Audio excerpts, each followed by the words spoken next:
Na minha e na sua vida. Aleluia! Livro de 1 Pedro, capítulo de número 2 e o verso 9. Acompanhe na sua Bíblia.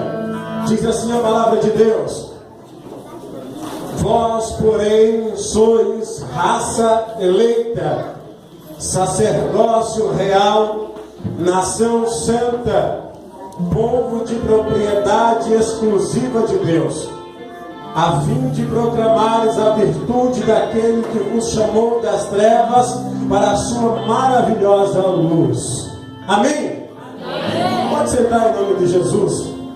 Glória a Deus. Querido, eu queria chamar a tua atenção aqui nessa noite por alguns minutos. Pode passar. Eu queria que você prestasse um pouco a atenção naquilo que Deus tem para falar comigo e com você através da sua palavra.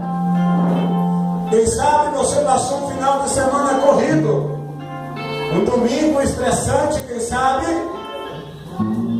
e você se planejou o dia inteiro para estar nesse culto nessa noite, no intuito de adorar a Deus e de sair daqui mais leve.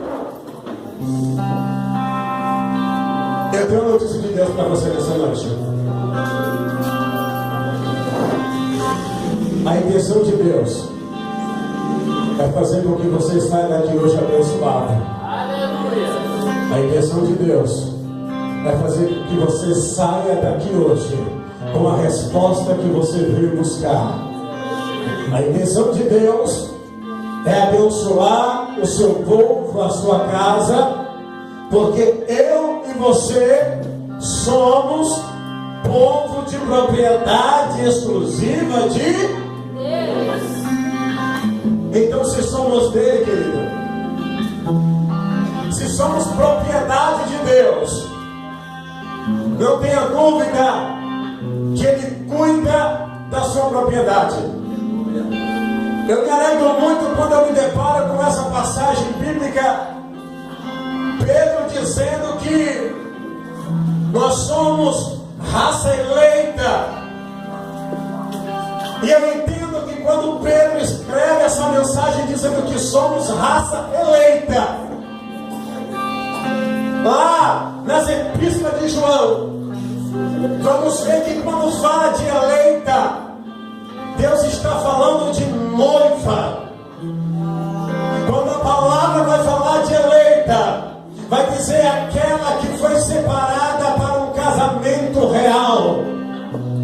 Quando vai falar de eleita, vai dizer que é escolhida para um casamento. Escute bem o que eu quero pregar para a tua vida nessa noite, segundo a palavra de Deus.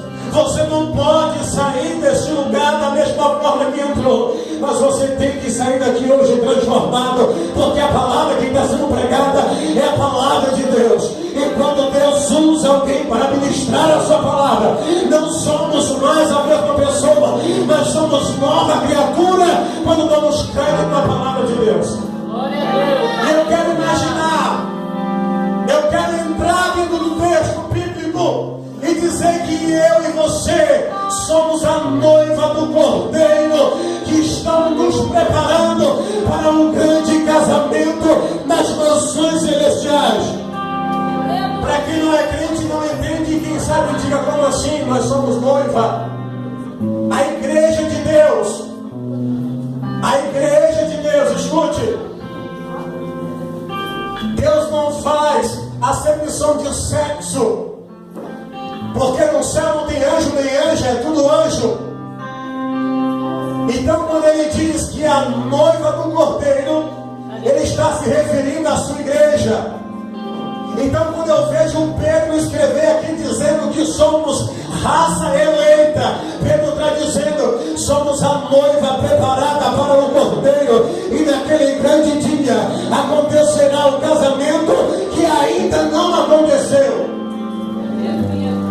O livro de Mateus, capítulo número 25, vai dizer que havia 10 virgens, 5 loucas e 5 prudentes. E ela estava aguardando quem? Quem que ela estava aguardando, igreja? Então haveria de acontecer um casamento. Escute, o noivo ainda não voltou, mas a Bíblia vai me dizer que na mesma nuvem que ele subiu, ele descerá para vir buscar a sua igreja, para vir buscar a sua noiva. Eu e você fazemos parte dessa promessa, e quem sabe antes que esse mundo acabe, irmão Luciano, ele rasga o céu ao meio e desça para fazer esse casamento acontecer. Adorado Deus. Vamos entender a palavra de Deus. Pedro continua escrevendo dizendo assim, que somos um sacerdócio real, vírgula. A gente entende e sabe, os mais estudiosos da Bíblia, sabe que naquele tempo passado, o povo não tinha esse contato que hoje você tem com Deus. Não era assim. O povo não tinha essa ligação direta com Deus. Antigamente havia uma cortina no meio do templo. O povo ficava do meio para fora, e na outra parte, um local chamado Santo do Santo, ficava o sacerdote.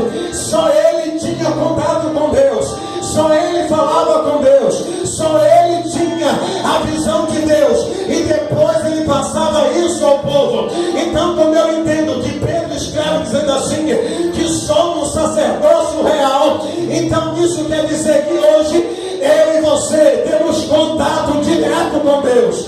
Eu e você temos contato direto com Deus. Quem sabe você não entenda como você e eu conseguimos esse contato, mas eu quero pregar para você nessa noite.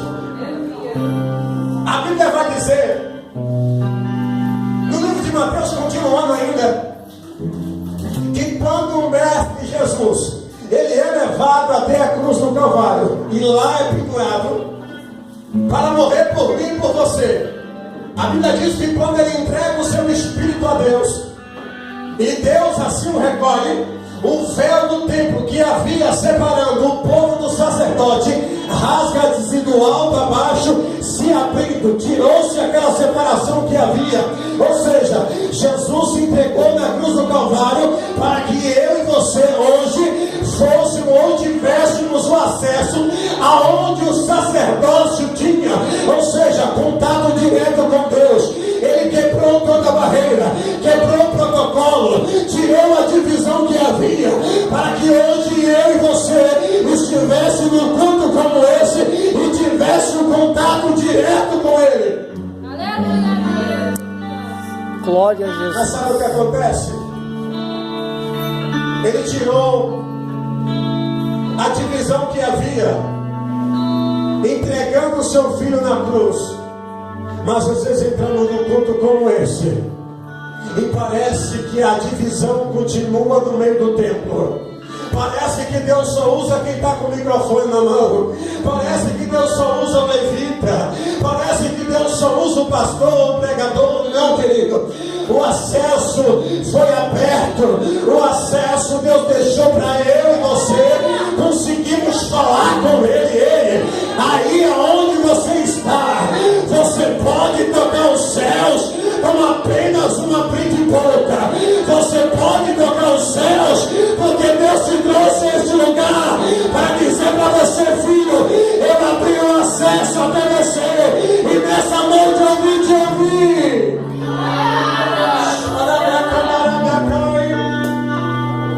Aleluia! Aí às vezes dizemos assim, Deus, mas o meu pecado é muito grande. O meu pecado tornou-se uma divisão entre mim e o Senhor. Eu não posso me achegar mais até a ti, porque há uma divisão. Eu não posso mais me achegar até o Senhor. Deixa eu te dizer uma coisa, amado. Aleluia. Isaías vai escrever no capítulo 1 dizendo que se ainda o vosso pecado fosse vermelho como carmesim, ou seja, igual essa fita, Deus ainda pelo seu sangue o tornaria branco